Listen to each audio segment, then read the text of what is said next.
You are live. Hey, Auntie, I just sent you the invite for the show. Huh? I sent you the invite for the show. Oh, I'm logging in right now. I thought you needed something else. Huh. Okay, Okay. yeah, I'm over. I'm about to enter the studio. Okay, cool. All right. Bye. Oh, are we starting early today? That's what No, we doing? we started on time. It is not even the hour yet. It's still 59. To be on time is to be late. Right, you're right. Agreed, but I'm like, oh, I'm sitting here, I'm scarfing down food, I'm rushing in here, and you got people calling me, Pops, you send out the hounds on me? Come on. Grandpa said it's a serious topic today. He was like, I got something to say. I was like, all right. Okay, well, I'm here for it. We live on the show now. Let's beer in. Let's beer in, Grandpa. Crystal always said that I'm an eternal optimist. I said, well, I got shot down. I ain't no more. I'm a believer. I'm woke. I'm woke now. And I see the wood foot is on the table today, so okay. It's not I guess everybody should have brought some liquor. If I'd have known. I had to get this because I needed it. That eternal optimist, they destroyed that, you know. Right. Wow. I guess we just somebody woke me up. Somebody woke me up. All right, what happened, Grandpa? What happened? Yeah, what happened? Say what happened. Well, first we're gonna get into the show then. You poured it into the orange juice? I'm drinking a little bit of Gentleman Jack. I need it. You put the Jack in orange juice? Yeah. Yeah. What you rating Cut it back Gentleman Jack, Grandpa? Gentleman Jack and orange juice. How's that? What you rating that, Grandpa? Oh, with Jack Daniels is always starting with a 7, 7, 5. Even an 8, maybe, you know. But that's not Jack Daniels, so Pops, that's Gentleman Jack. But the topic say Jack Daniels Gentleman Jack. Is it? I never knew that. Yeah. Jack Daniels Gentleman Jack. So that's the best of Jack's stuff, you know. He must have aged a little longer. Hey. Learn something every day. That's funny. All right. Yeah. I mean, shoot, Grandpa gave it a 7.5. I got 75 at least. I got it. Of course, I'm cheating now. So the 75, you know, I might be back to 5. Okay. Well, it is good. It is good. I got a 2019 bourbon barrel aged Imperial Blueberry Maple Stout from Sagatuck Brewing Company. Yeah, I feel like I've had that one before. You might have. I just saw it at the store. I'm like, give it a try. Yeah, I'm trying to think what I've had from Sagatuck. I've had something from them. It definitely does have a blueberry maple. It does smell like blueberry maple pancakes. I'll give it that. I got my glass out here. You know, because y'all talking about me on the internet. Talking about pouring it properly and all that. I'm like, I got glass. Look at this. You know, what's your pre-rating? It smells good, so I'm a pre-rated a 6. I'm a pre-rated a 6. Okay. Let me give it a.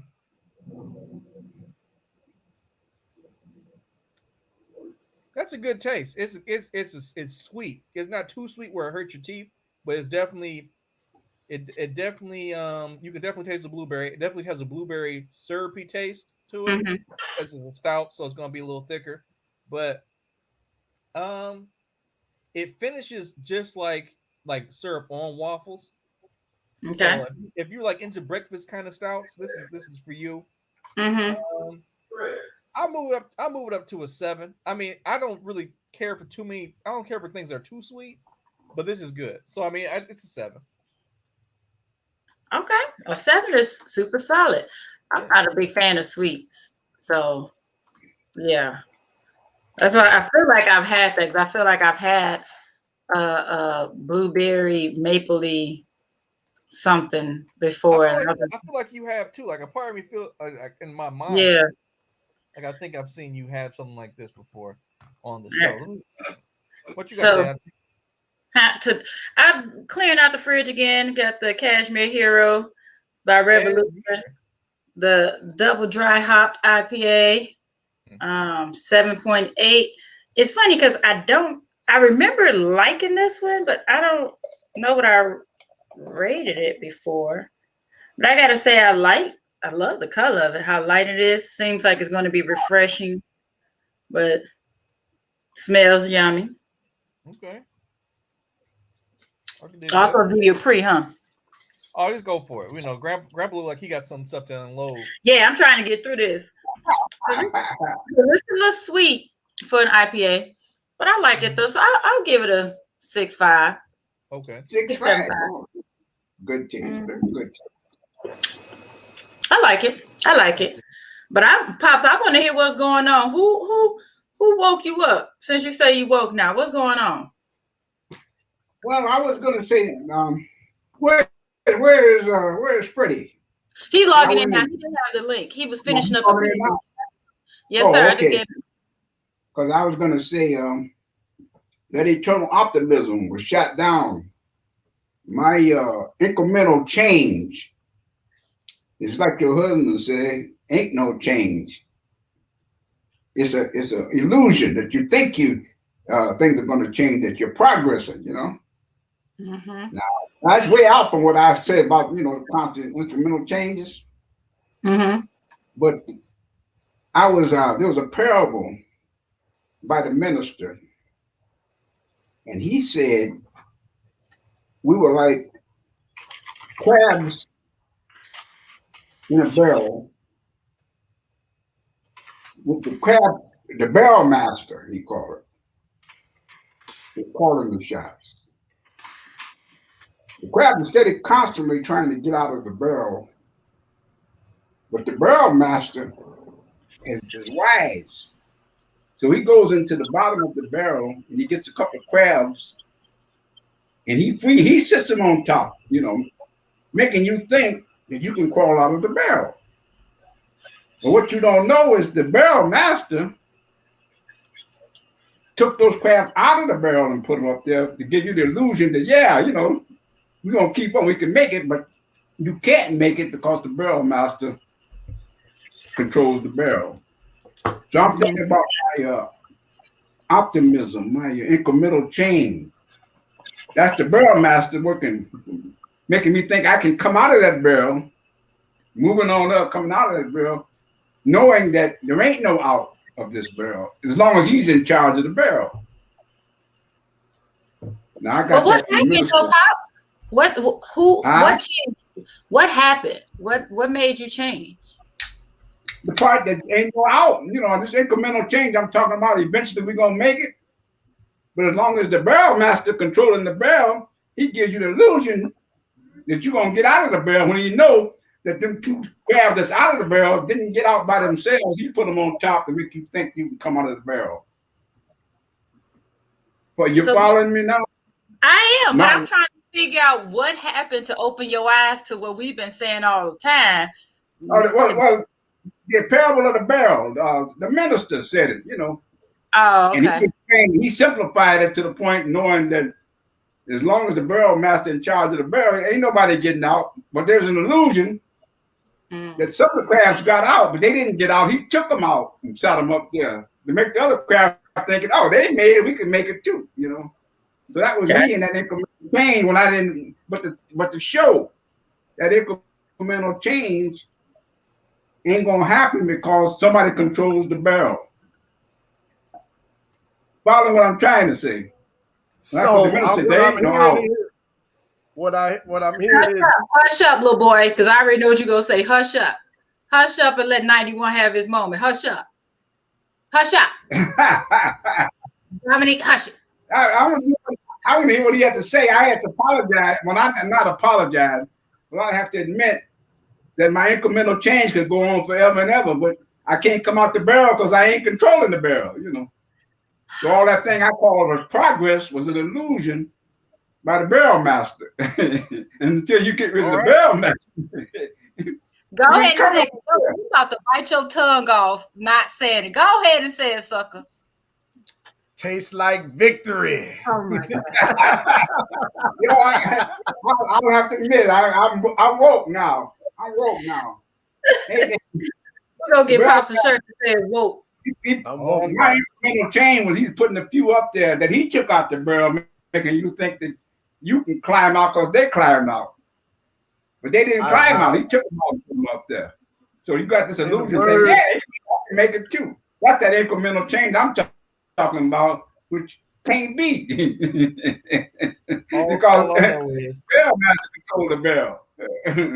Hey, So I have to these, I'll admit, my optimism done went down the window, knowing there ain't no out as long as the barrel master controlling the barrel.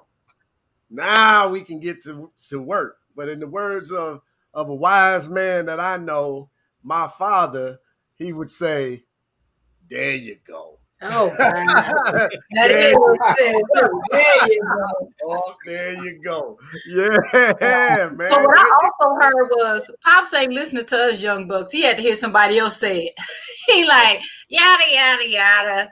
So what y'all just said. So who did he hear? Who turned you around? Who turned me around? The minister. Listening. Oh, okay. Minister Farrakhan, he was explaining the crabs in the barrel, thinking they can get out. When the crab on top of the barrel, they didn't climb out. They was taken out and put up there as an illusion to thinking that you can come out of the barrel, So you constantly climbing. You say, because you look at the top, you say they made it, but they didn't make it by themselves. They were taken out and put there to give you the illusion that you can get out too, Keep you on the wheel. That awoke me thinking about me and my total optimist, because we have been progress, so I call it progress. But ain't nothing really changed because you can't get out of this barrel. There you go. We've called this many different things, like what Grandpa just described was something called the Decadent Veil, where you get a few black people in prominent positions of wealth and power, and then white people or anybody who ain't black or even some black people point to it saying, well, see, they did it. why we do. And those people, but that ain't the way it's set up, though.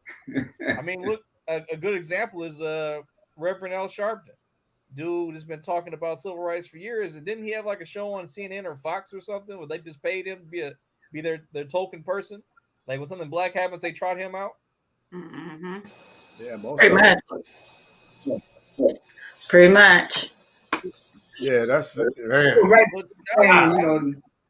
The show is rigged, So that optimism that I had, thinking that, hey man, ain't gonna be long now, I'm gonna be at the top of the barrel, not knowing that the people up the top was put there.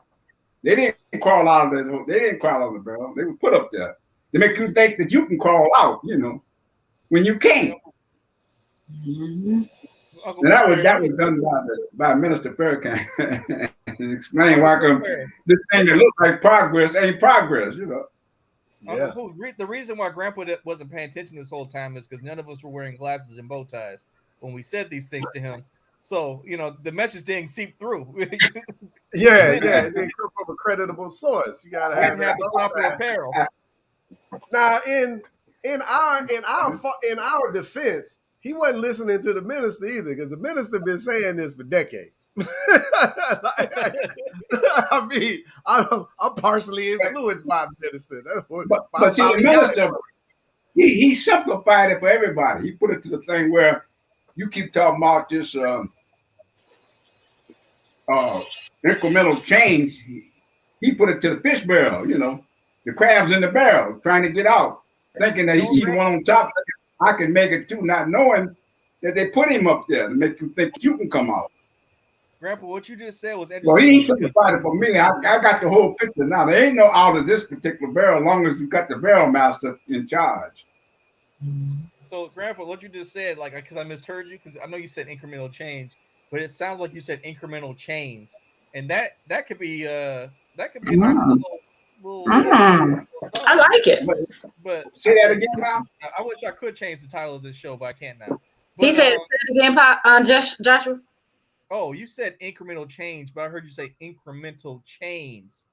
Like shackles. Like shackles, chains. Oh. But actually, this kind of fits perfectly what I want to talk about today, because so today it was announced that all of the football, including walk-ons for football and basketball for Michigan State, are gonna get paid. Like one of the companies, because the national NIL for name and licensing, like you as a player now can get paid by people, right? So everybody, whether you're a walk-on or scholarship player, gets paid a $500 stipend every month for the A whole year. $500 what? Stipend. That ain't what you said. I knew that's what you meant. You said I heard stipend. stipend. Stipend. Somebody said it. He didn't say stipend. I He said didn't say stipend. stipend. He said stipend or something. But go Oh. ahead. Well, it's $500 a month per kid for the year, like the whole year, not like just in the time they're playing, just the whole year. And that's a start. I mean, that's $500 a month.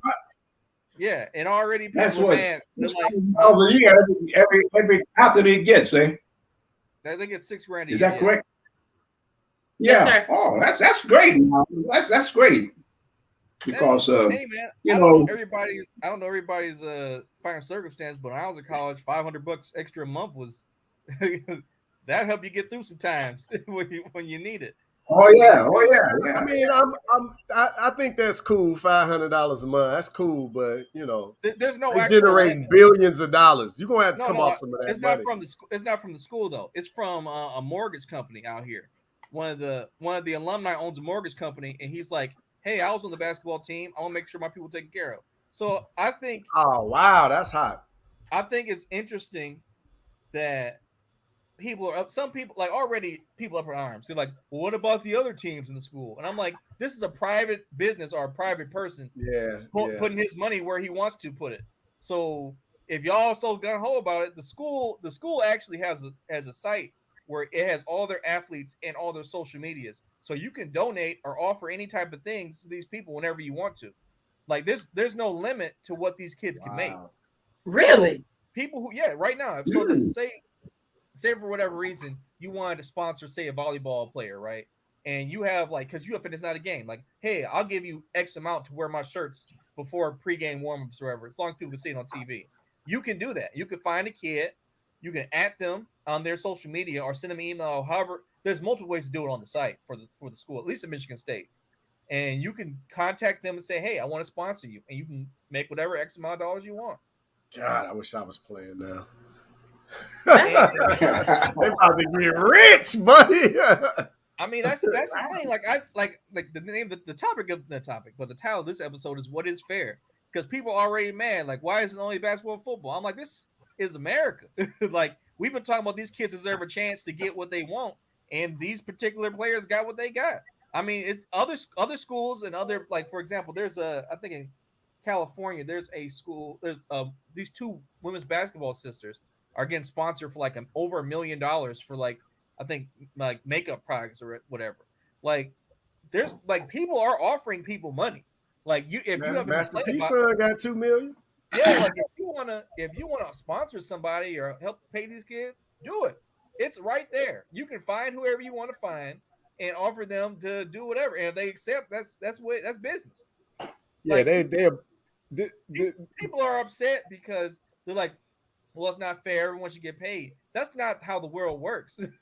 If you have something that people want that's valuable, they will pay you. And now there's no longer a legal stipulation that stops these kids from getting paid for that.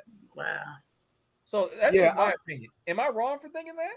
No, I think you're right, but I mean, because it's why football and basketball, because that's who make all the damn money for the universities. I mean, if you pull the University of Michigan football and basketball team money from the program, the school is hurting. Them boys make money, right? So I think that's why, and it's because of the visibility that they get, right? Like, that's out there, it's promoted all over the nation.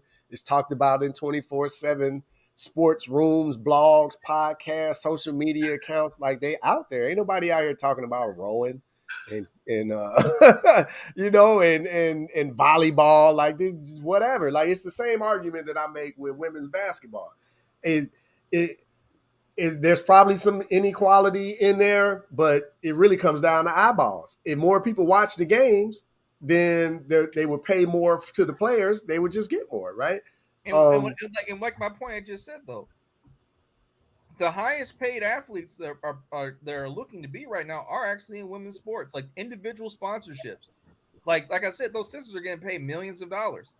Just them, not the rest of the team, though. Just them, because of their social media presence. And like, unless you're like a top male athlete where the people want to see your face, that's only as much as people think it's like everyone's like special, there's only a few top male It's athletes. only a handful, Yeah, and those ones are going to get paid millions, but it's not like the money's not out here. People have been paying kids under the table for years. Now it's just up in the open. Out in the So open. that was going to be my other point, is because the boosters been funneling money to these kids forever. Now they can just do it in the open. So I think what you're going to find is, that's going to be part of the recruitment advantage, right? So because if you think the boys at Alabama ain't about to be making millions, they about to be making money. Like everybody on the roster about to be making money. And I think that's going to be an advantage for players coming out of high school to want to go to Alabama because of the strong booster system. So And I would people say will this give them though. money. This is what I would hope I'm these glad schools to hear. also put into place is putting some type of financial literacy inside of the program. Because when you think about these young men who come out of college and go to the league professionally, play professionally, and when you're that young and you have all this money thrown at you, it's a lot to handle, and a lot of people don't know how to handle that. So I will hope that these schools will put something in place for these real big babies who are about to start grabbing all this money from nowhere. You know what I'm saying? And it's unfortunate, but some of these kids may, I'm not saying that they will, but they may be getting so much money on the side in college and that they start feeling like they're in the pros and lose focus on where they're going. You know what I'm They saying? gonna feel like they in the pros. And then start acting as if they're already in the pros and getting reckless and all of this stuff. And it's just, I just hope that they have some guidance comes with these new relaxed guidelines. But real talk, they are in the pros. But they're going to, it's Auntie, like just like anything else, those people end up being cautionary tales. That's life. It's going to happen. And then kids are going to be like, I don't want to end up like that. And then, Antoine Walker. I don't want to be broke like Antoine Walker. I get that. But what I'm saying is that, most professional teams, that is part of their onboarding for their rookies to have the conversation about money management and all of that stuff. And even though they feel like, they're in the pro, they think they're like in the pros now, as you said, Pooh, sure, they're making money for these schools right now, but they haven't been able to really put the money in their pockets and their banks. Like you said, they've been getting, stuffed under the table, but now it's just out and about. So I think it's just really going to change the dynamic of it. And I hope those babies have some guidance with it. Well, it's definitely going to change the dynamic. But what's unfortunate is what's going to happen is the same thing that happens that pops up around the pro athletes, particularly coming out of the Black community. That's what I'm talking about. Sure. You're just going to have all these financial white handlers operating with 18-year-olds to 21-year-olds. Yep. Because they're going to have the accountants, they're going to have the lawyers, they're going to have the contracts, and all of this stuff going to be happening. And who they going to hire? They're going to hire white people because that's who they around. This is what we got to break. That's why I love this brother, Rich Paul, and I love, LeBron, what he doing, and I like what Jay-Z doing, getting into them agencies because they can trickle down. Like, we find a way to get a hold of some money, and then white people find a way for you to need them so that you got to give them the money. Well, you got to give it back. I know each school can, as of right now, each state can decide how they want the NIL laws to be, and each school can determine how they want to shape that. So I'll give it the economy of the examples here. So at Michigan State, our coach was like, bet, we about to put this in full effect. They did what Auntie kind of described. They got like their own financial education program set up. They got some things that like help protect these kids in the sense that, hey, read the contract, this, that, and the third. Like some of the guests we had on the show actually were close to the program who actually played football there, who know more about it. I wish I would asked them to come on, but people are busy. But yes, as far as I understand, these kids are getting at least some support. I don't know how well it'll be, how good it'll be yet, because it's also new. But at least at Michigan State, they set up some types of educational apparatus. Now I know at U of M, there has been some pushback from the athletic department itself because they're like, we want things to still remain as they were.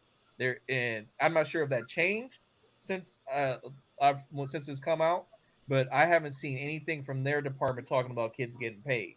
So it's really everyone's taking this to different levels, and it's whoever's the fastest to adapt is going to succeed. Because if I'm a kid and I'm like especially talented child who got offered D1 offers to any place I wanted to go to, if you're not paying me, I'm not even talking to you. Not even talking to you. Because Not even if the I'm seeing, conversation. like, what is it? I think Alabama's quarterback, Nick Saban was talking about this a month ago. I think he got like offered a multi-million-dollar deal for I don't know whoever it is. It's just multi-million-dollars. If I'm at that level and you trying to say I want you to play for the heart of the game, I never want to see you again in my life. I will Ever. to school. You Ever. mean nothing to me. Because Erasing your number out my phone. We're not friends no more. Because at any given time, I can get injured and then my whole stock is just done. You know what I mean? And the fact that I can get paid this money now is just like a great event. Yeah. It's like a boon, and it's interesting to see how this is going to go forward because I know what's going to happen. Eventually, they're going to start talking about salary caps and all types of crazy things. But I mean, that might not happen. But you know, there always has to be a governor. You know, people always try to insert themselves in things because that's just what people do. Or the government go insert themselves. Oh, Pops, what you think Uncle about Sam paying just ate his athletes? bread. Dad, Grandpa, Yeah. you was asleep. What? what you think?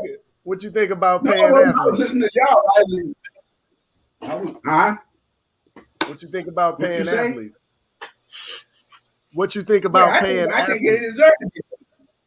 I said I think they deserve to be paid Hmm. because they're providing a service for the school, but they can't catch a plane to go home. No, they should be able to go back and forth just as though they had their own money. A lot of times, kids want to go home and see his parent. He can't go because he ain't got the money. But the school made the money. Why shouldn't he get a taste of it? Yeah. Yeah. So I mean, let me that's what I'm feeling about. play devil's advocate. At what level Okay. does this stop? Because we could argue that any school that has a good sports program is bringing funding to the school, even to our high schools. If you look at states like Texas that are huge high school football states, these kids are bringing in revenue to the schools and to the district, right? So Okay. at what level do we stop? Do all athletes get compensated, or are there levels to this? There's definitely levels to this because Texas right now you Yeah. can't like. So for example, there's the number one football like a number one quarterback for this class committed to Ohio State, right? And he sees that people are getting paid at Ohio State. Like there's like 6 players at Ohio State who got this like crazy deals, and he was like, "I'm the number one recruit. I'm committed to Ohio State. Why can't I make money?" Well, in Texas, you're not allowed to do that in high school right now. Other states, you can make money whenever you want for NIL, but in Texas, you can't until you get into college. So he was just like, "Screw it. I'm not going to school for the senior year. I'm graduating early. I'm going to Ohio State now, and I'm about to make some money." And he just left. He left Texas. He's just like, "I'm not screw it. I'm not playing football my senior year. I'm Well, done." take out Texas. The question Wow. is, should high schoolers get paid as well? Yes, high school should get paid. High Like think school about athletes should get paid for you get paid playing if a you're working. sport. I started working at 12 years old. So Okay, that's junior high. that's work, So, but you also chose to play a game that you enjoyed, and no, that no, game just. But what I'm I'm talking about saying I actually is got that paid. hear me out. I started working early too, but if I choose to play a sport, even if it's cheerleading or something else that I enjoy that just so happens to bring revenue to the school, does that mean that I need to get paid even as a child? So we're talking about freshmen, sophomores, juniors. They're playing a sport that they chose to play just because they enjoy it. They're kids. And the school, they just happen to be on a great team. Let's take Eastside, East St. Louis Senior High School, state champions. These kids are in high school. They're playing a sport. Are they supposed to get paid? If someone wants to pay them, So it's not the No. Because no, not about if somebody wants to pay them. Because right now this conversation started with these college athletes need to get paid because they're bringing money into these schools. All the athletes are bringing money into these schools in some type of way. So that's what I'm saying. So do all athletes need to get paid on some level? No. On every level. No, so like they actually quantified this long before this rule came out. What each school does it where they break down how much each sport brings in for the athletic department. And basketball and football, for the most part, actually pay for the other sports. I get that. So the question, nephew, do high school football players and high school basketball players deserve to be paid? If they bring in money, yes. So how do you determine that? Because if it's a game, like my alma mater, Lincoln, packed stadiums all the time, pack, especially in the 80s, ran it. So because they just happen to be a good team, so you're saying that if they are good enough for the stands to get full, that they need to get paid regardless. So and how long do you determine that? Because maybe you have a good couple of years. I'll give you an example. Zion Williamson went to Duke, and he was already a high school phenom, right? It was estimated that Nike in high school could have gave him $10 million, a $10 million deal in high school. Okay. So that was essentially his value at that point. Okay. And that's how much value he brought to the school. So essentially, if a student can be proven, or like however they do their math for how much a person is worth based on what they bring in through social media and all types of that and third, you can quantify that. They can quantify that now. So you're saying the question is, do high schoolers, because I'm still running off of the example that you started with now Michigan State basketball and football players are going to get paid monthly stipends based on this. Not from the school. This is from. I know. I'm finishing that based on this guy's, support of the athletics program there because he's a former athlete. Get that. We know that for years, forever, it's been against the law for collegiate athletes to receive gifts over a certain amount for years. But now that is obviously gone away. So I'm just going from all of the conversation that you all have said they deserve to get paid. We're not talking about specific athletes. We're not talking about specific schools. You all as a whole believe that college athletes as a whole deserve to get paid. So my question is that also on the high school level? Because some of these high schools do make money. Does that go to the little league? Like at what point, like I say no. I say no. If I just had to answer yes or no, I would say no to high school students and below. Hold on, before you answer that question, let me throw this out there. So y'all did both of the boys play chess? Yes. So if I remember correctly, one of my cousins is actually a chess champion, right? Mm-hmm. At a young age, right? So if someone wanted to offer him money as a sponsor at say 6 or 7 or however young he was, sure, y'all would tell him he couldn't get paid off that? No, that's not. So okay, that's why I wanted to clarify. I think you're missing the question. So she asked, because all I'm saying is, having seen like that, because y'all are a great example. Having seen actual talented children like you, like my cousins, if this was out back when they were doing that, I'm sure somebody would have offered them some money to play chess. No, so this is the thing. I think there's a difference between that's great that somebody wants to sponsor them and they should be able to receive that sponsorship payment versus they are owed it for a sport that they chose to pay. That's what I'm saying. So absolutely, when they were playing, if somebody came and said, hey, we want him to rock this shirt, we'll pay this much, run it. Because there are no guidelines for it. But that's a difference between saying, hey, he's not going to play unless he's compensated because he deserves to be compensated for the amount of publicity he's going to bring this chess club. You see what I'm saying? That's the difference in what I'm saying. I see what you're So, saying. So I say- are you saying the schools should be at, like, should they be culpable for the payments as well? Is that what you're asking that question? No, I'm asking, do you all specifically, like you said, at Michigan State right now, Michigan State isn't even paying these kids. It's like you said, it's an individual who's doing it. But I'm going off of the comments that the three of you made that they deserve it. So the question is, do the high schoolers deserve it? Especially because there are some high schools who are making good money. Shoot, Pooh, your school made some good money off of you from playing football. Here's the difference. Okay. They're selling tickets, and that's cool, and they're making some money or whatever. It's nothing like the revenue that's being generated in the collegiate level, who is signing who's signing sponsorship deals, selling image and likeness to video game manufacturers, selling merchandise. It's nothing like that. That's why I just answered your question with a no.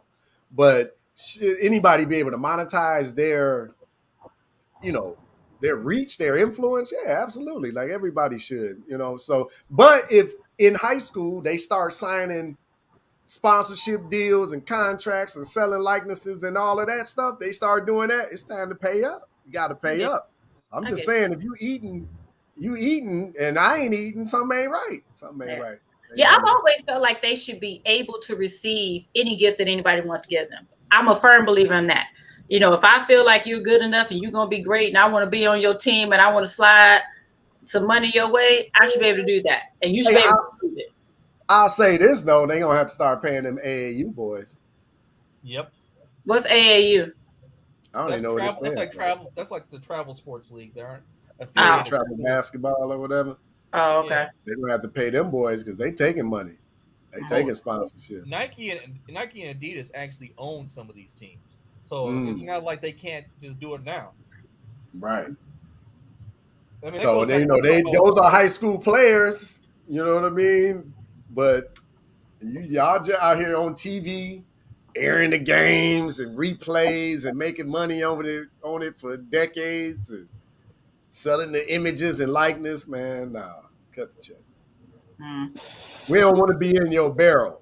Let me bring it all the way back. We don't want to be in your barrel. I have a question, since y'all been talking about high school and stuff. How many kids are on your football team? How many? Did you hear me? Yeah. What'd you say? Wasn't it like 80 or something? Something like that? 80. Okay. The reason I asked that question was they had a booster club. Out of those 80 kids, do you know of anybody where the scholarship was paid by the booster club? Or do you know anything about it? Because I paid for 4 years for you. But at the booster club, I went one time doing the what do you call it? Banquet. Mm-hmm. And I began to understand too the power of the booster club. But you don't know if anybody in the booster club was fine, because a lot of people kept saying that you were recruited, But I paid. They thought you had a free scholarship. But I know that back in the day, your last year was what, $4,200, But I'm thinking about this booster club and the power they had at the school. And I'm wondering how many kids on that team that the booster club helped out, because everybody ain't rich, right? Mm-hmm. Follow me? Mm-hmm. I was just curious, as to, because I found how powerful the booster club was, because that one game that y'all lost was when the booster club decided that they needed to have more passing. That one game, you lost one game in 3 years. The booster club decided that they need to pass more. The booster club was coaching. Yeah, well, the parents in the booster club, right? Decided that the running game was okay, but they need to get a good passing game. I think you remember the time? It sounds crazy, but he is absolutely correct. Stuff like that happens. Like, I'm not gonna lie to you. Like, I've heard stories about whole coaches' perspectives being changed because, like, hey, man. So I'm not gonna say who it was. I'm not gonna say what school it was, but a certain booster that is an alum of a school that we all know about. That's pretty vague. Was like, hey, I don't like the style of offense our coach is running. I'm not gonna donate this money unless he's fired and we got a new coach or they change the offense. Look, Uncle Pooh Bear, this stuff happens because like when they start writing checks with 5 and 6 zeros behind the number, What? Yeah, but say so. whole people's opinions be moved. Like, yeah, so they if y'all watching All American on ESPN, I think it is, they go through this because he's the coach. You know, he got to deal with the boosters. You got to go to the luncheon. You got to shake their hands because they cut the checks. They writing the stuff to the school. You know, Yeah. So they got to say. I recall one instance when something happened at your particular school. I won't call no name, but when the guy says he stopped me after the banquet, and he said, well, not only him, but 2 or 3 more said the same thing. You know, and I know. And that was the sum of it, you know.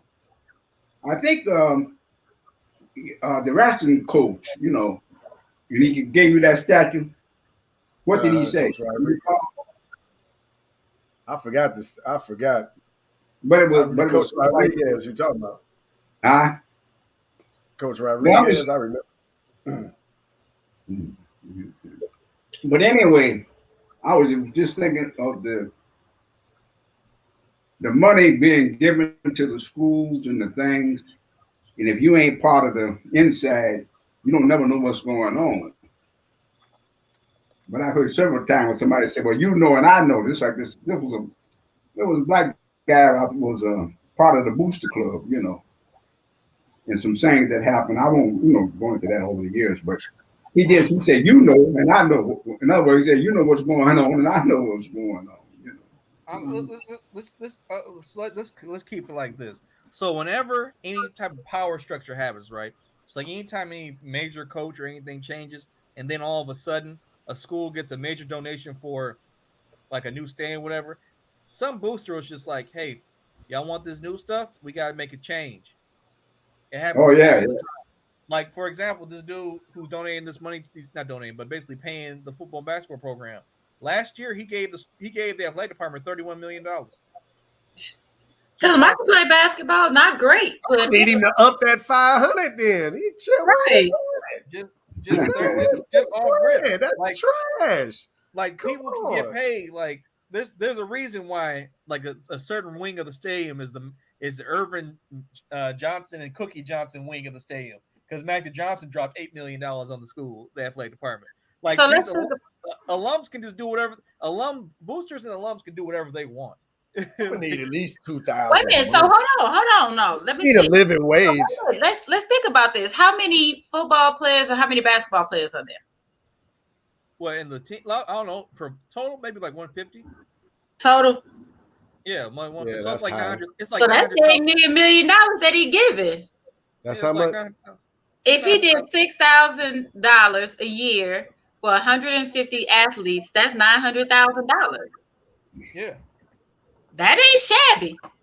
Man, up that. You gave away $31 million. Come on, man. Uncle Pooh, like, think about this though. He's sponsoring everybody, but so it's probably based like this. Depending on how much you bring into the school, like for example, last week we had a running back rush for like 260 yards in the first game of the season, right? And everyone's talking about him. I'm pretty sure if he keeps doing that throughout the year, his 500 is going to increase from this. Other people are going to pay him. So it's just a matter of time. Man, I was born 25 years early. Man. Okay, man. I'll be in high school building my social media following. By the time my 4 years, I get ready to jump in. We out here. What? I'll be stroking. But can you imagine who would have been? Would you have had a momager or a dadager? Pops or your mama would have taken over? I'd have been like, I'd been like Beyonce, my mama and my daddy, my shield. Like we out here. Pop sitting at the table negotiating the money, and your mama sitting there with the gun, like, listen, no, the shield is here. Like we out here now. Let's go. hey, can we have a quick toast to her birthday, please? Yeah. You saw Uncle Pooper. I saw his title. I'll change my title. I didn't see it. You got the beer ranking down there. I can't see it. Oh, hold up. Let me minimize this for a second. Oh, I love it. Pops should change his name to Nene's Boo. Happy birthday, What Nene. is the date? September the 8th. I thought the day the 8th. Yes, sir. I didn't know the day was the 8th. This calls for. Yeah. Yeah. Look. Yes. He got a little. Happy birthday, Grandma. Happy birthday, Nene. Happy birthday. Grandma's in heaven shooting angel wings off right now. I ain't know which angel to shoot. They was all flying around me, getting on my nerves. I told God that I wanted to be alone. He want me to make friends, go give me a roommate. I told him, don't put nobody else in my room. I said, turn on that foosball. Leave me alone. Roll Tide. Bama, we watched Bama this weekend too. Anytime anybody plays against Alabama and there's a missed field goal, I'm just gonna imagine that's my grandma shooting the ball out there. So it's crazy because yesterday, I really wish if I had known I should have known it was gonna be the only time. You know, your grandma drank beer with me one day. Oh, yeah. She said, "Let me taste it," and I was like, "For real?" She's like, "Yeah, I used to drink beer all the time," and I was like, "For real?" She's like, "Yeah," but I could not remember which beer I was drinking. If I had known, I'd have got it. If I could remember, I would definitely get it and drink it on her birthday. Yeah. I remember a few Christmases ago.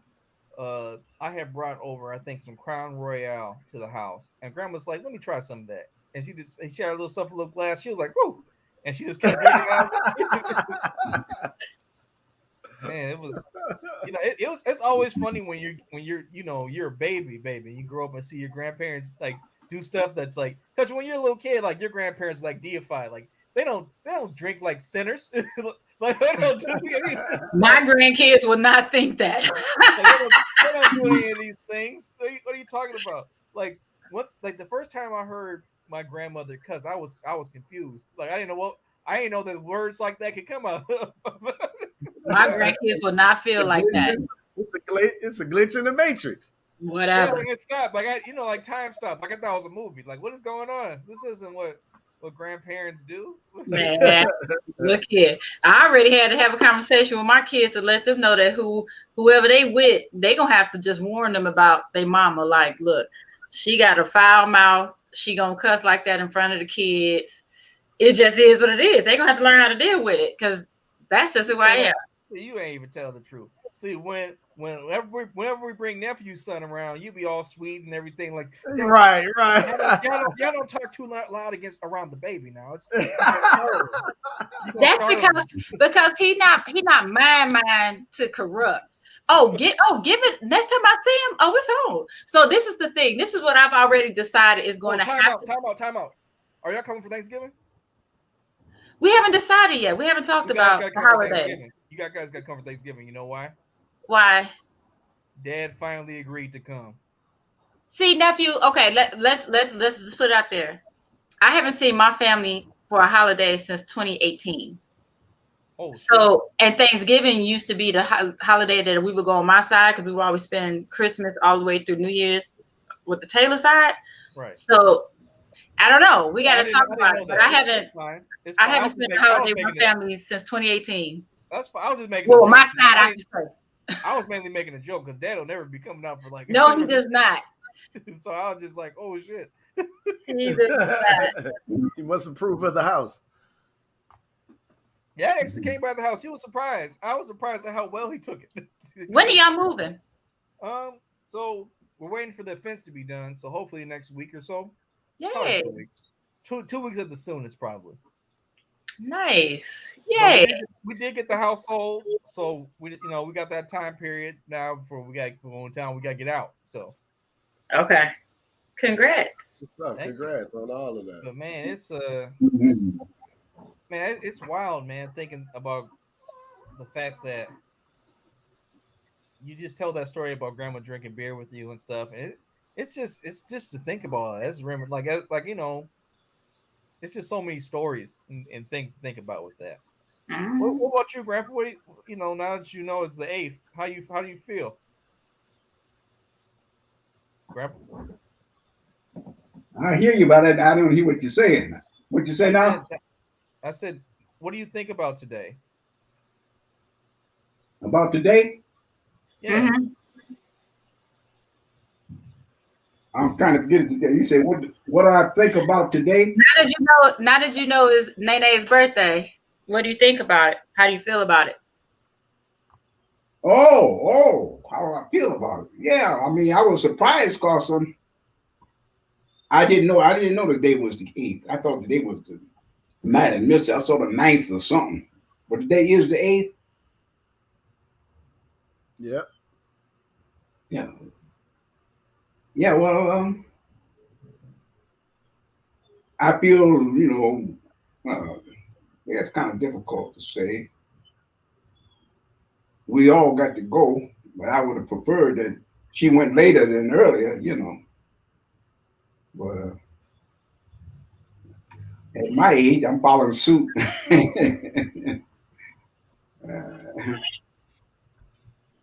But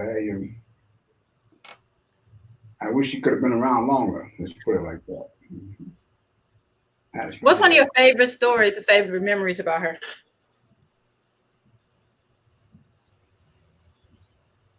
What's one of my favorite stories? Yes, sir. Mm-hmm. That you can share now. It's a family show now. Yeah. Grandpa can say what he can. I don't know if Uncle Poober wants to know about it.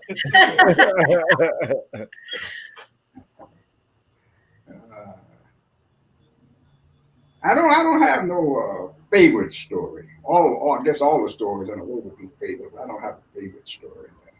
Well, what's a good one? What's a good one you like to tell?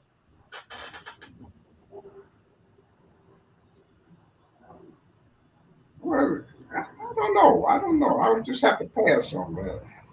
I know that when Freddie was playing Little League football, and y'all have to agree she was the kind of person that her son ain't gonna get hurt. He's out there playing to go out there on the field and take the helmet from him. I had to go out there and tell him Vega to give it back to him. He was just not.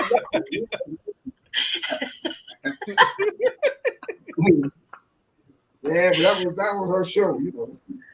Hey, son out there, she go out there, man, and the folks around the car, and she go in there and push everybody away, take his helmet. And tough. She was tough. Oh man, ain't that the truth? So, Pops, I wonder if you remember this day. One of my favorite stories of her. Jael was little. We were still in Carbondale, and we had come to Detroit to visit y'all. And like you and Pooh do, y'all outside in the driveway talking when it's time for us to leave. And she kept saying, Freddie, stop talking and let them get in the car. They got to drive. And you kept saying, shut up, Naomi. I could talk to my son if I want to. Oh, did he just tell her to shut up? I was like, oh, that ain't good. So y'all kept on talking. And she kept saying, Freddie, because she'd go in the house. She'd come open the door. Freddie, let them get on the road. They got one time. Shut up, Naomi. I can talk to my son. And I was like, he got one more time to tell her to shut up. Hey, Crystal, what was I drinking? Yes, probably. What was I drinking? You got to have some nerve, when you go to work. I have the picture of you your pool standing outside in the sidewalk. But it was funny because when you said you finally saw, well, let me let y'all go. As soon as Pooh got in the car and you start walking up to the door, I say, I bet you your mama done locked that man out the house. You got up to the door, thought you were gonna walk in all cocky. You know, you banged on the door. Naomi, open the door. Let me in. I knew she was gonna lock him out. He told her shut up one too many times. And every time you would tell her to shut up, you'll turn around and look at Pooh and laugh and wink like I'm in charge. Like, you are not in charge, sir. She is gonna lock you out. We know that. I 100% believe my grandma would do that. But I'll tell you, the second time she turned around and said, "Mm-hmm." I said, "Oh, that's not good. Not good." Oh, hilarious. One of Crystal's favorite stories is we were coming home to visit from college. My very first visit. That was your first visit, yeah. We coming in late. I don't know. We must have got in about 2 a.m. in the morning, and 2 a.m. You know, I got a key to the house, so I'm coming in and whatever. But I'm banging on the windows and I'm making noise as I'm coming in. I'm announcing us, and she like, "Shut up." You know, don't wake your parents up. It's 2 in the morning. Sleep. I'm like, girl, my mom was strapped. You better come in here making noise. Everybody gonna get shot. Hey, mama, it is me. I am knock on the door. I'm home. Mama, I'm home. And she be like, "What's the code?" Man? You had to know the password. And it's funny because as soon as we got in the mud room, she came around that corner in the kitchen looking. I was like, "Good morning," like, "Hello." He's like, "I told you, Mom." He's like, "I told you they was up." Like, there was no way we were just gonna walk up. You don't miss nothing anyway. No, like she said, she's a little cat. That's my girl. One of my favorite stories is something I think I've said this before, where my grandma and my mom's mom, my grandma Littles and Grandma Taylor were conspired against my mother. So my grandma would get me dressed to go to karate practice, and Grandma Taylor would take me to it.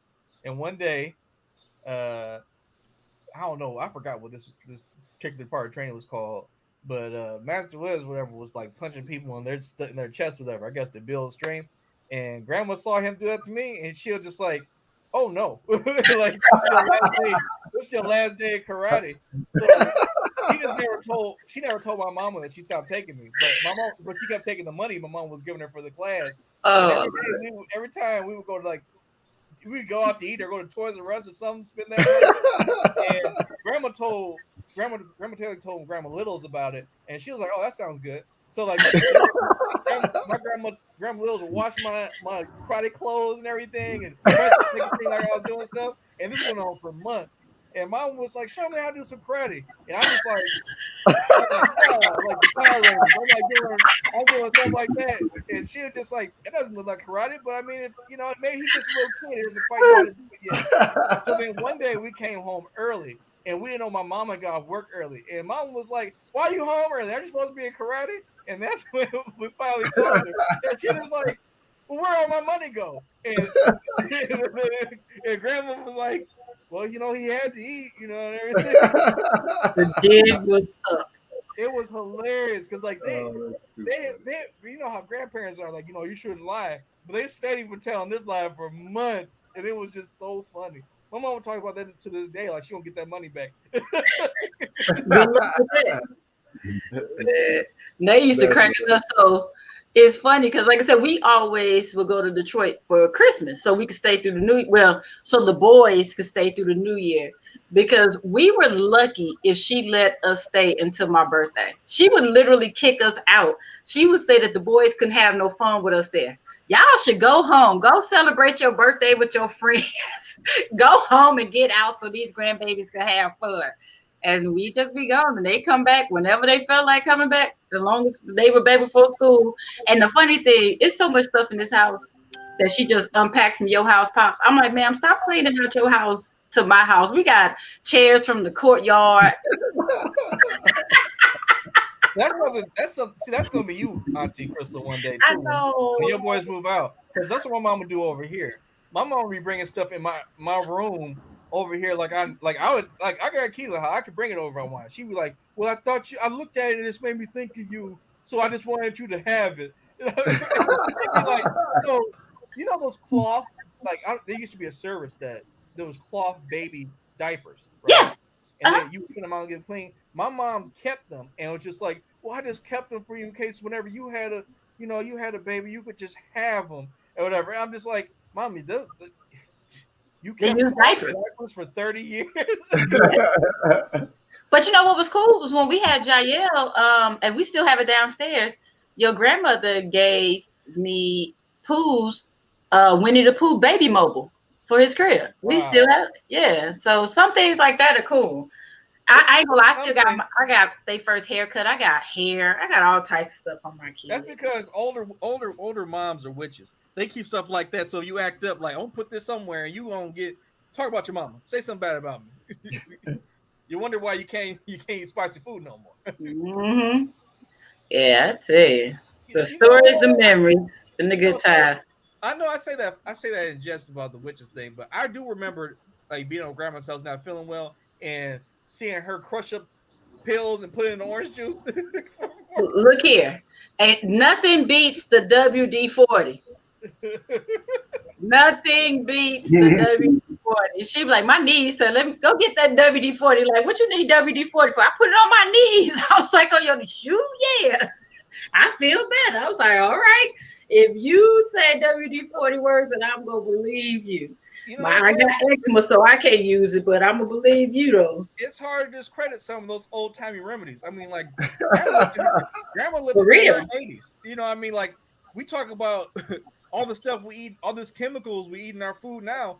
They were spraying WD-40 living forever. You know, we got people dying in their 50s from heart attacks. So, Look here. Speaking of that, I might need to get some hog head cheese. There's some extra vitamins and minerals that I'm not getting. No. You're supposed to get the recipe so you and Pops can make it together. That needs to be an episode. You know what? That'll be an episode. I'll do that. Let me see.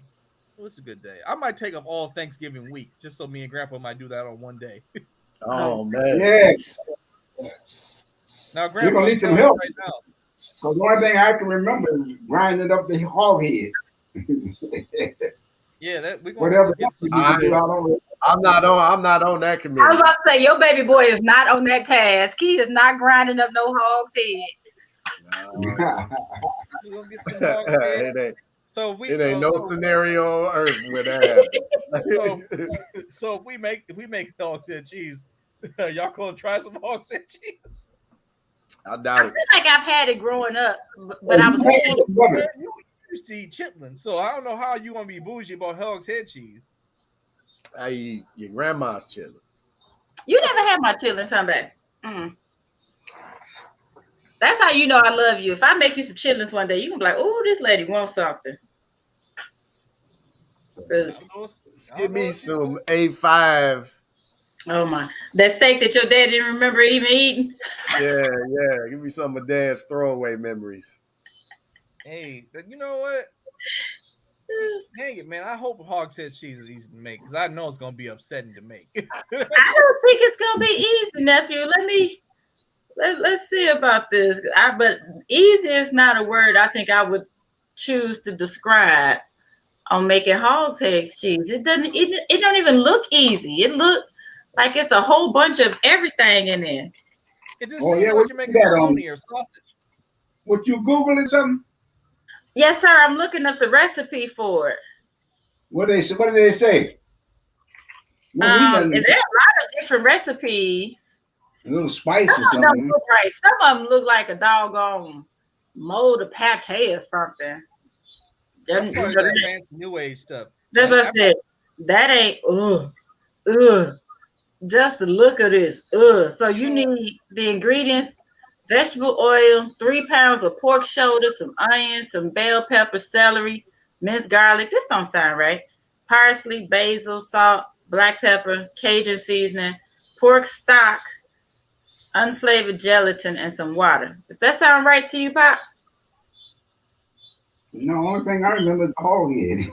That's what I said. That don't sound right. That sounds like somebody doing the most. You know what? Yeah, that's pretty good. I like what they talk about, the celery and the spices and the... You know, Grandpa, maybe I'll just have someone who knows what they're doing to make us some fresh hog head cheese, and then we go from there. Okay, here's the one that says you need the pork meat or the hog's head, a pig's foot, salt, onions, parsley, celery flakes, Oh, Auntie, here's your niece. green onions, black pepper, and red pepper. Hey, Yeah. niece. We were, maybe we I were think that's something I can eat. Yeah, that sounds pretty good. I knew you would like that one, Pops. Auntie Hey, was sweetie telling- pie. I like the hair. Thank you. Auntie was telling us about how Grandma Taylor used to bring over Uncle Pooh Bear stuff to the house all the time, like my mom would do to you now. Oh my God. We have all types of trophies from him playing football when he was in junior high school. We got a footstool that rocks that she said RD needed because he liked sitting on it. The stool upstairs, the cushion inside of the stool is a pillow that she made out of Pooh's football jersey. Hey man, how you doing? I see you, baby. Say hi. Hey, Oh, Sebastian. good. Why is he so grown? I don't like it. Oh, I love it. Yeah, buddy. So let me read the first step of this hog head cheese to discuss your son, Pops. Oh, The first step is I'm to trying clean do the it. hog head by removing eyes, ears, and brains. Salt into 4 pieces. What? I'm gonna mute y'all. That's a real recipe right there. I think that's the real recipe. Okay, yeah, eyes, Ears and brains. Yeah, because you can buy the ear. 'Cause we used to eat pig ears, you know, Mm-hmm. Yeah, we and did. and the hog brain. You know, you can buy that separately. I never ate the brain, but I still love it. That hog head for the hog head, then they kept the brains and the ears. oh, this sounds too new age for Grandpa. Hog They head. take the eyes and stuff out. The eyes is the season, the flavor. I tell you, I got to get y'all some snoops. One day, y'all got to go home to East St. Louis with me. We got to get you some barbecue snoops. What is Nothing like the snoot stand. What'd you say, nephew? What is snoots? Snoot is the nose. So they take the nose and they cut it open, and so it's flat. But when they grill it just right, it has this like flaky crisp to it. With the bread. Yeah, it's actually really good. I used to eat that since I was a kid. That's part of that hog head cheese. You know, I don't remember eating no snoot by itself. You know, I've had the pig feet, the pig ears, pig tail, but the snoot, it must have got caught up in the hog. That's what I was eating. I just didn't know I was eating it. You know. It's all Grandpa sounds so muffled. When he said hog, he get loud like that. Hog head cheese. Yeah, I haven't seen grilled snoot, barbecue snoot anywhere else other than East St. Louis. I'm sure somebody else makes it. I don't know who, but that is very much East St. Louis staple. Very much. All right. Have you ever eaten any pigtail? No, sir. I don't understand how Uncle Pooh Bear is looking disgusted. You've eaten chitlins, man. The pigtail was sort of like the pig feet. You know, they used to pickle the stuff. The pigtail, nothing was thrown away. The pigtail, the pig ears. Now you tell me the snoot. I tell you, so what we need to do, Pops, you need to get your son to fly in and pick you up, to fly in and pick me up, so we can fly to St. Louis and get you some snoops. You know what? We'll get you some snoops. You know what we should do is, we can do as a family. What? That will just end all this. We should do a whole pig roast. I've had that in Korea because there was a Samoan unit that was there with us, and they roasted a whole pig. They did it the whole way. They buried it and all that. It was delicious. They do. Companies do that. They'll bring the trailer out and the pig and everything. We can that'll be fun. We should try that. I don't know. Honestly, I can eat ham on the holiday, but because I don't eat pork like that, I don't know how that'll work. I'm not saying just the four of us. I mean, like other people will be involved. Like I'm just saying, I don't know if I want to eat the pork. Too much pork. And why you put your hand down like you don't love pork? Like you don't eat chitlins, bacon, pork chops, ham. And he's wearing his glasses, so he's part of the nation right now. Like when he wants. I gotta go to convert. Dad done finally listened to the minister. Now so you guys say you don't eat pork now? But then, Sometimes you backslide. Clay was talking about the minister. And then you can take back all the things I thought was progress. And that was just somebody just releasing some of the news. And you moving up, in other words, you ain't getting out of the barrel. So you can take 200 or 300 years of not getting out of the barrel, but that thing I call progress was nothing but non-progress.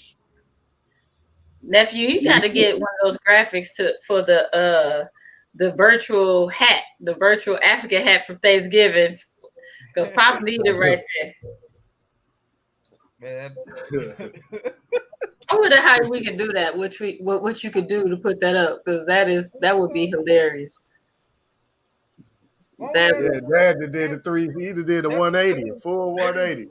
Doesn't do graphics? No, it kind of reminds you of all the years. You say, well, we've had all these years. Where's the progress at?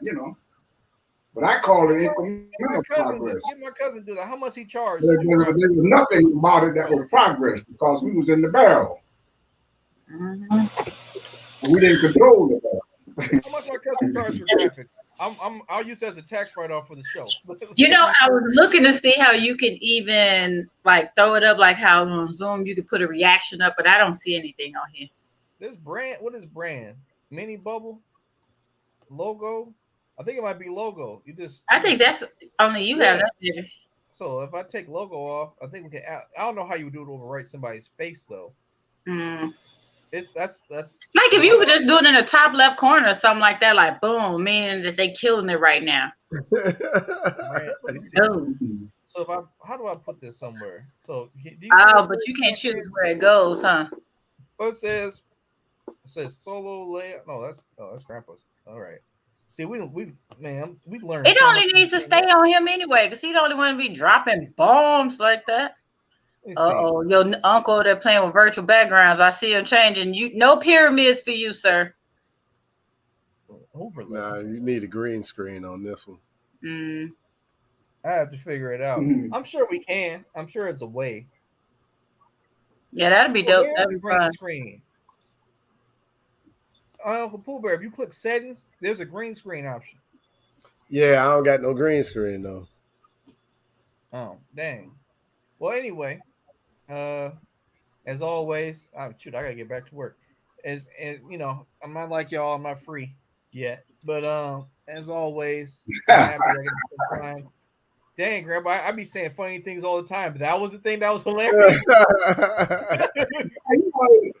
He said, "I'm not free yet." It reminded me of that crab in the barrel. You said, "Yeah." You ain't free yet. I'd be trying. Yeah, that mean crab, you ain't gonna get out the barrel. They're illusion that you're gonna get free.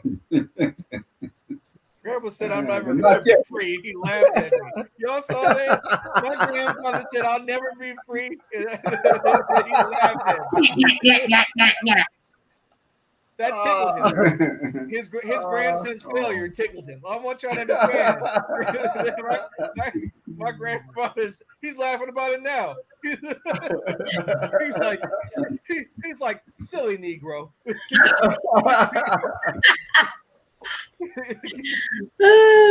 Oh my goodness. Let me see.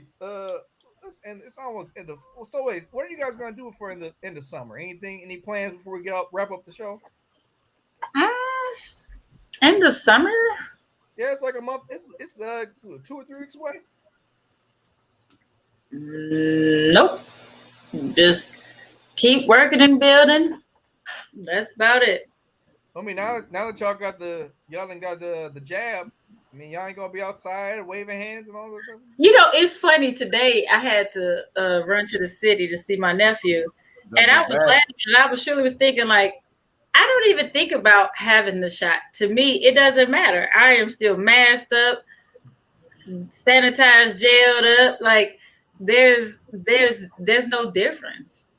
It means absolutely nothing. Well, yeah, I mean the shot, it doesn't give you immunity, so it just gives you added protection. So you still gotta protect yourself. Yeah. So to say you got a shot at dawn, nah. And I thought about that as I was leaving. I was like, oh, maybe, but I'm like, no, keep doing you.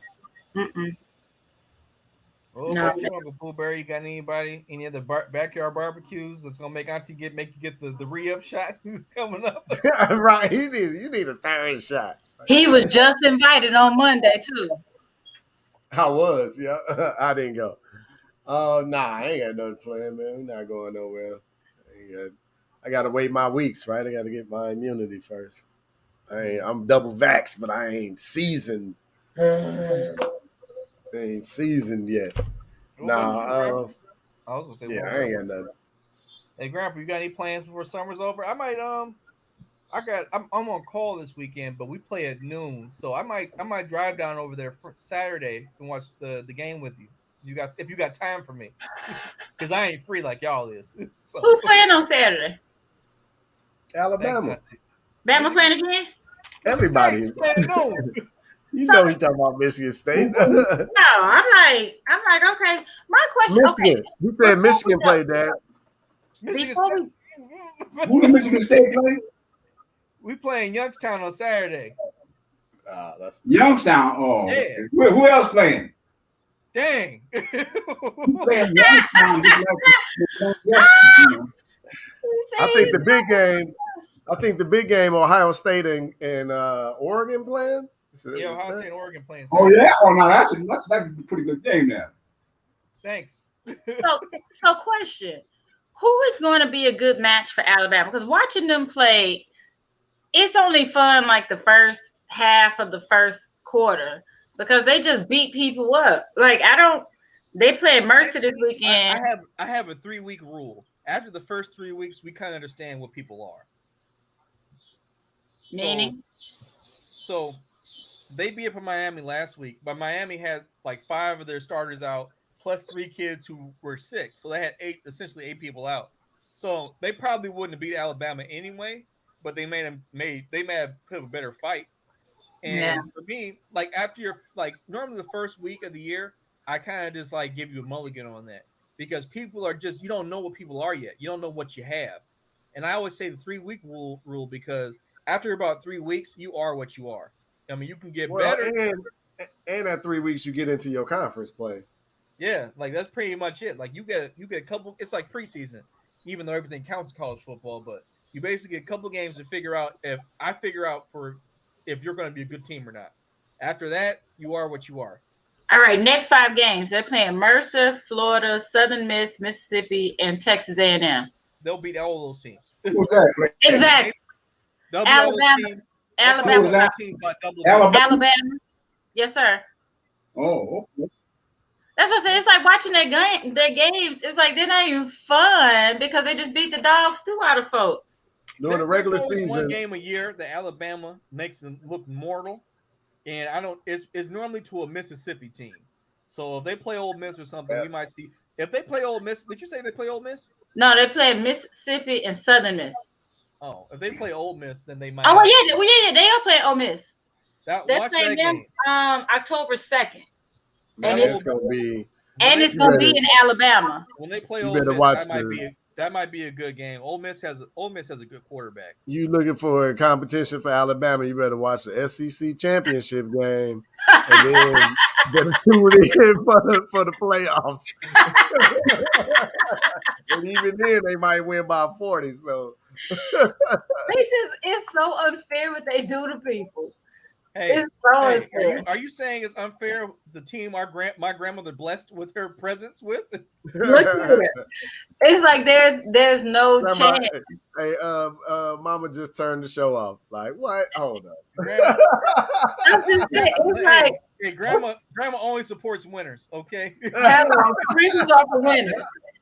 It's crazy because I watched the show. Watch the game, of course. But then it's like I said, by halftime, I'm like, there's nothing else to see. There's nothing to see. There's no question on who's going to win. You know what? This is going to be my actual final thought of the day. I'm going to tell you a story about what my grandma used to do to me. So back when Michigan State was like winning games, like maybe 3 or 4 years ago, like when we were just doing really well, whenever we would lose, my grandma would call me the next day at 6 a.m. Like, did State play yesterday? Yes, Grandma. Did they win? No. Okay. Let's hang up the phone. Hater. That's what she would do. She would be like, "Hey, did they play?" No, like, "Yes, Grandma." Did they win? No, and she'd be like, "All right," and then hang up the phone. She would say bye. She would just hang up the phone. Hilarious. Like when, she wouldn't call me if we won, because I know she know we won. But if we lost the game, she would call me right up, and she would just like when she wake up like, "I better call Josh." Grandma was a bully. She wasn't nothing you can do about it. So, That's pretty true. that's my final thought. Grandma was a funny lady. She hang out with you though. I lied. That's how my last final thought. I remember I took her to a football game in Michigan State. She was out tailgating. That's one of my favorite pictures. She took a beer out of somebody else's cooler and walked around with it. Like we were at one of my friends' tailgates. She walked to somebody else's tailgate, took a beer out of their cooler, and walked away with it. And I was just like, Grandma, I don't know them people. She just like, well, it was open. That was my girl. She did not care. She didn't drink it. She just held it. She's like, I see all these kids holding beers. Yeah. Oh, Grandpa on another show. All right, so that's Whole my final conversation. what's y'all final thought? No, but 4 o'clock would be. This is classic. If you could call back. I said, if you could call back at 4 o'clock. At 4 o'clock today. Yeah, 4 o'clock.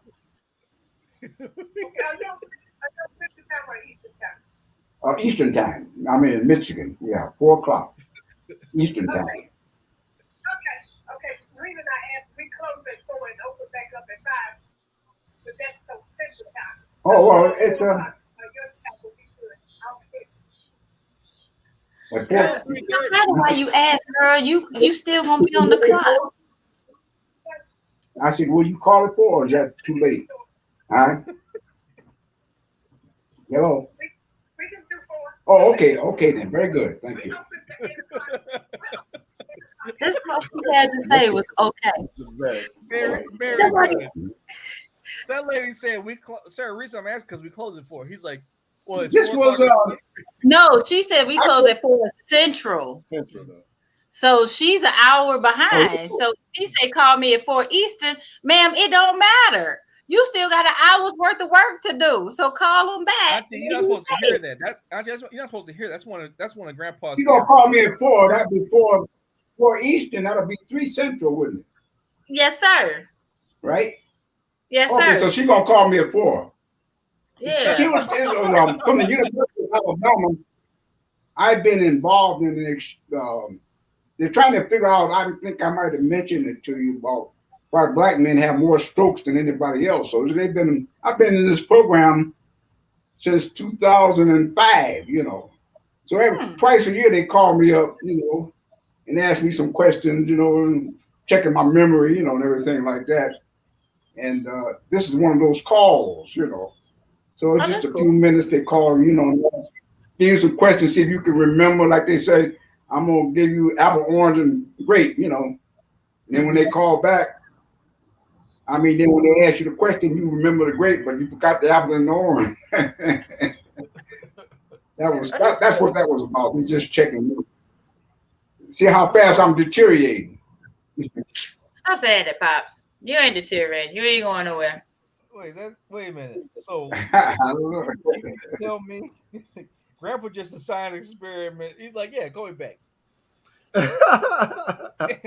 Apple, orange, and a grape. That Grandpa gonna turn into a super soldier. That's his key word. Yeah, the vaccine was the last phase of the transformation. Wow. What was it from the Winter Soldier from Captain America? He was reading off numbers. They say if they say grape, apple, orange to Grandpa, he come out there and start he a sleeper cell. Oh man. What's your final thought, Grandpa? My final thought. My final thought that I don't know that I'm happy to be away. I like living in my illusion, but final thought is I'm woke. And it's, all right. What about it's a kind of a, what's your final thought? Go ahead, Pops. who did you say? Nothing. Yeah, I thought you were done. I'm still talking. Oh, I thought you were. Yeah, go No, for it, I Pops. thought you had final thoughts, you know, and I was just talking about I was woke. I wasn't no more illusion. After 300 years of incremental changes, and you find out there ain't been no changes. And it makes sense because that's the way it is now. You know, all the changes we made, there ain't no changes. We still in that barrel trying to get out.